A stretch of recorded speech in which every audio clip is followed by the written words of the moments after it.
ಜಿಲ್ಲೆಗಳಲ್ಲಿ ಸನ್ ಸ್ಟ್ರೋಕ್, ಜಿಲ್ಲಾಡಳಿತ full alert. ಇನ್ನು ವಿಜಯನಗರದ ಸರ್ಕಾರಿ ಆಸ್ಪತ್ರೆಗಳಲ್ಲಿ ಸ್ಪೆಷಲ್ ವಾರ್ಡ್ ವ್ಯವಸ್ಥೆ. ಜಿಲ್ಲೆಗಳಲ್ಲಿ ಸನ್ ಸ್ಟ್ರೋಕ್ ಹೆಚ್ಚಾಗ್ತಾ ಇದೆ. ಜಿಲ್ಲಾಡಳಿತ ಈಗ ಫುಲ್ ಅಲರ್ಟ್ ಆಗಿದೆ. ವಿಜಯನಗರದ ಸರ್ಕಾರಿ ಆಸ್ಪತ್ರೆಗಳಲ್ಲಿ ಸ್ಪೆಷಲ್ ವಾರ್ಡ್ ವ್ಯವಸ್ಥೆ. ಜನರಿಗೆ ತುರ್ತು ಚಿಕಿತ್ಸೆ ನೀಡಲು ಜಿಲ್ಲಾಡಳಿತದಿಂದ ವ್ಯವಸ್ಥೆ. ಜಿಲ್ಲೆಯಾದ್ಯಂತ ಈಗ ಸದ್ಯಕ್ಕೆ 52 PHC ಕೇಂದ್ರಗಳಲ್ಲಿ ಪ್ರತ್ಯೇಕ ವಾರ್ಡ್ ವ್ಯವಸ್ಥೆ.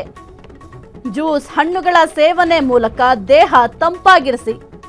ವಿಜಯನಗರ ಜಿಲ್ಲಾ ಆರೋಗ್ಯಾಧಿಕಾರಿ ಡಾಕ್ಟರ್ ವಿನಯ್ ಮಾಹಿತಿ.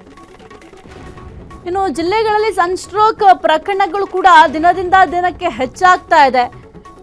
ಜಿಲ್ಲಾಡಳಿತ ಈಗ ಫುಲ್ ಅಲರ್ಟ್ ಆಗಿದೆ. ವಿಜಯನಗರದ ಸರ್ಕಾರಿ ಆಸ್ಪತ್ರೆಗಳಲ್ಲಿ ಸ್ಪೆಷಲ್ ವಾರ್ಡ್ ವ್ಯವಸ್ಥೆ ಕೂಡ ಮಾಡಲಾಗಿದೆ. ದೃಶ್ಯಾವಳಿಯಲ್ಲಿ ಗಮನಿಸ್ತಾ ಇದ್ದಾರೆ ಯಾವ ರೀತಿ ಒಂದು ಸ್ಪೆಷಲ್ ವಾರ್ಡ್ ವ್ಯವಸ್ಥೆಗಳನ್ನ ಮಾಡಲಾಗಿದೆ ಅಂತ. ಜನರಿಗೆ ತುರ್ತು ಚಿಕಿತ್ಸೆ ನೀಡಲು ಜಿಲ್ಲಾಡಳಿತದಿಂದ ಈ ಒಂದು ವ್ಯವಸ್ಥೆಯನ್ನ ಕಲ್ಪಿಸಲಾಗಿದೆ.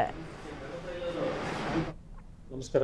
ನಮ್ಮ ಕರ್ನಾಟಕ ಸರ್ಕಾರ ಮಾನ್ಯ ಆರೋಗ್ಯ ಮಂತ್ರಿಗಳು ಮತ್ತು ನಮ್ಮ ಜಿಲ್ಲಾಧಿಕಾರಿಗಳ ಮಾರ್ಗದರ್ಶನದಲ್ಲಿ ನಮ್ಮ ವಿಜಯನಗರ ಜಿಲ್ಲೆಯಲ್ಲಿ ಈಗ ಏನು ಒಂದು ಹೀಟ್ ವೇವ್ ಅಂತೀವಲ್ಲ, ಬಿಸಿಲಿನ ವಾತಾವರಣ, ಈ ಒಂದು ಪ್ರಕೃತಿ ವೈಪರೀತ್ಯನ ನಾವು ಯಾವ ರೀತಿ ಇವ್ರ ಮಾರ್ಗದರ್ಶನದಲ್ಲಿ ತೊಗೊಂಡು ಹೋಗ್ತಿದ್ದೀವಿ ಅಂದರೆ, ನಾವು ಪ್ರತಿಯೊಂದು PHC ಹಂತ, CHC ಹಂತ ಮತ್ತು ಸಾರ್ವಜನಿಕ ಆಸ್ಪತ್ರೆಗಳಲ್ಲಿ ಹೀಟ್ ವೇವ್ ತಡೆಯೋದಕ್ಕೆ, ಆ ಥರ ಪೇಷಂಟ್ ಬಂದರೆ ನೋಡೋದಕ್ಕಾಗಿ ನಾವು ಒಂದು ಸಪ್ರೇಟ್ ಬೆಡ್ಗಳನ್ನು ಮಾಡಿದ್ವಿ. PHC ವೈಸು ಒಂದು ಬೆಡ್ ಮಾಡಿದ್ದೀವಿ, CHC ವೈಸ್ 2 ಬೆಡ್ಡು, ಸಾರ್ವಜನಿಕ ಆಸ್ಪತ್ರೆಯಲ್ಲಿ 3 ಬೆಡ್ ಮಾಡಿದ್ವಿ. ಆ ಬೆಡ್ಗಳು ಎಲ್ಲಿ ಹಾಕಿರ್ತೀವಿ ಅಂದರೆ, ಒಂದು ತಣ್ಣನೆ ಪ್ರದೇಶ ಅಲ್ಲಿ ವಿತ್ ಫ್ಯಾನು ಅಥವಾ ಏರ್ ಕೂಲರ್ ಇಟ್ಬಿಟ್ಟು ಮಾಡಿರ್ತೀವಿ. ಅಲ್ಲೇ ಒಂದು ORS ಕಾರ್ನರ್ ಅಂತ ಮಾಡಿ, ನಿರ್ಜಲೀಕರಣ ಆದ ಪೇಷಂಟ್ಗಳಿಗೆ ORS ಕಾರ್ನರ್ ಅಂತ ಮಾಡಿರ್ತೀವಿ.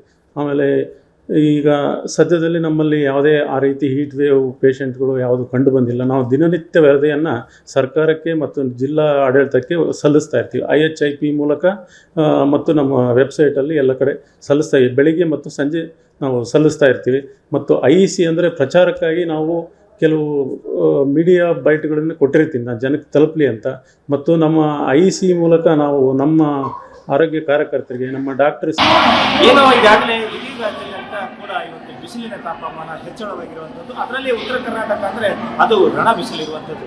ನಾವೀಗ ಹೊಸಪೇಟೆಯ MCH ಆಸ್ಪತ್ರೆ ಬಳಿ ಇರುವಂಥದ್ದು ಹೀಟ್ ಸ್ಟ್ರೋಕ್ ವಾರ್ಡ್ ಬಳಿ ನಾವು ಈಗ ಸಿದ್ಧತೆಯನ್ನು ಮಾಡಿಕೊಂಡಿರುವಂಥದ್ದು. ಹಾಗೆ ಈಗಾಗಲೇ ಇಡೀ ರಾಜ್ಯದಂತ ಕೂಡ ಇವತ್ತು ಹೀಟಿನಿಂದ, ಬಿಸಿಲಿಂದಾಗಿ ಹೆಚ್ಚಿನ ಪ್ರಕರಣಗಳು ಕೂಡ ಇವತ್ತು ಬಿಸಿಲಿಗೆ ಇವತ್ತು ಮೂರ್ಛೆ ಹೋಗುವಂಥ ಕೆಲ ಪ್ರಕರಣಗಳು ಸಿಗ್ತಾ ಇದ್ದಾವೆ. ಆದರೆ ಇವತ್ತು ವಿಜಯನಗರ ಜಿಲ್ಲಾಡಳಿತ ಮತ್ತು ಸಾರ್ವಜನಿಕ ಆಸ್ಪತ್ರೆ ಕೂಡ ಇವತ್ತು ಜಿಲ್ಲಾ ಆರೋಗ್ಯ ಕುಟುಂಬ ಕಲ್ಯಾಣ ಇಲಾಖೆ ಅಧಿಕಾರಿಗಳು ಕೂಡ ಇವತ್ತು ಇದಕ್ಕೆ ಸಂಬಂಧಪಟ್ಟಂತೆ ಕೂಡ ಸಿದ್ಧತೆಯನ್ನ ಮಾಡಿಕೊಂಡು ದೃಶ್ಯಗಳಲ್ಲಿ ತೋರಿಸ್ತಾ ಇದೀವಿ.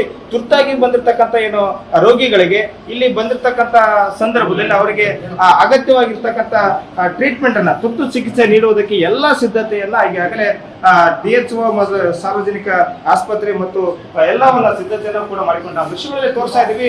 ತುರ್ತಾಗಿ ಬಂದಿರತಕ್ಕಂಥ ಏನೋ ರೋಗಿಗಳಿದ್ದಾರೆ ಅಂದ್ರೆ, ಇಲ್ಲಿ ಬಂದಂತ ಸಂದರ್ಭದಲ್ಲಿ ಅವರಿಗೆ ತಾತ್ಕಾಲಿಕವಾಗಿ ಟ್ರೀಟ್ಮೆಂಟ್ ಕೊಟ್ಟು ಅವರಿಗೆ ಸರಿಪಡಿಸುವಂತ ಕೆಲಸ ಮಾಡಿಕೊಡ್ಲಿಕ್ಕೆ ಈಗಾಗಲೇ ಎಲ್ಲ ಸಿದ್ಧತೆಯನ್ನು ಕೂಡ ಮಾಡಿಕೊಂಡಿದ್ದಾರೆ. ಅದರಂತೆ PHC ಮತ್ತು CHC ಸಂಬಂಧಪಟ್ಟಂತೆ ಮತ್ತು ಇಡೀ ಜಿಲ್ಲೆಯಲ್ಲಿ ಇವತ್ತು 75ಕ್ಕೂ ಹೆಚ್ಚು ಬೆಡ್ಗಳನ್ನ ಸಿದ್ಧತೆಯನ್ನ ಮಾಡಿಕೊಂಡಿದೆ. ಅದರಂತೆ ಈಗ ಬಂದಿರತಕ್ಕಂಥ ಏನೋ ರೋಗಿಗಳಿಗೆ ಇಡೀ ಒಂದು ವೈದ್ಯರ ತಂಡ ಕೂಡ ಇವತ್ತು ಸನ್ನದ್ಧವಾಗಿ ಇವತ್ತು ನಿಂತಿರುವುದು. ಯಾಕಂತ ಹೇಳಿದ್ರೆ ಇವತ್ತು ಬಿಸಿಲು ಉತ್ತರ ಕರ್ನಾಟಕ ಅಂದ್ರೆ 40 ಡಿಗ್ರಿ ತಾಪಮಾನಕ್ಕಿಂತ ಹೆಚ್ಚು ಇವತ್ತು ಇರುವಂತದ್ದು.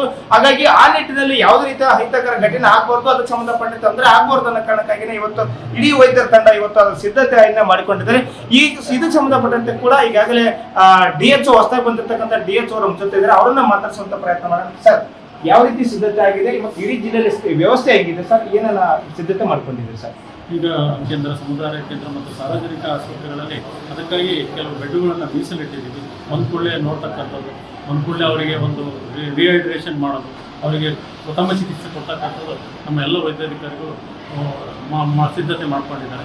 ಅದೇ ರೀತಿ ನಮ್ಮ ಸಿಬ್ಬಂದಿ ಹೊರಗಡೆ ಹೋಗ್ತಕ್ಕಂಥ ಆಶಾದವರು, ಅವರು ಎಲ್ಲಿ ಇದನ್ನು ರೈತರು, ಅವರು ಎಲ್ಲಿ ಕಾರ್ಮಿಕರು ಎಲ್ಲಿ ಸಿಗ್ತಾರೆ ಅವರಿಗೆ ಹೇಳ್ತಾರೆ 11ರಿಂದ 4 ಗಂಟೆ ತನಕ ಬಿಸಿಲಲ್ಲಿ ಓಡಾಡಬೇಡಿ, ನೀರು ಚೆನ್ನಾಗಿ ಕುಡಿಯಿರಿ ಅಂತ ಆ ಥರ ಒಂದು. ಇಡೀ ಜಿಲ್ಲಾದ್ಯಂತ ಎಷ್ಟು ಬೆಡ್ಗಳನ್ನ ಅವರಿಂದ ರೆಡಿ ಮಾಡ್ಕೊಂಡಿದ್ದೀರಿ ಮತ್ತು ಎಷ್ಟು ಪ್ರಕರಣಗಳು ಇಲ್ಲಿ ತನಕ ಲಭ್ಯವಾಗಿರುವಂಥದ್ದು ಸರ್?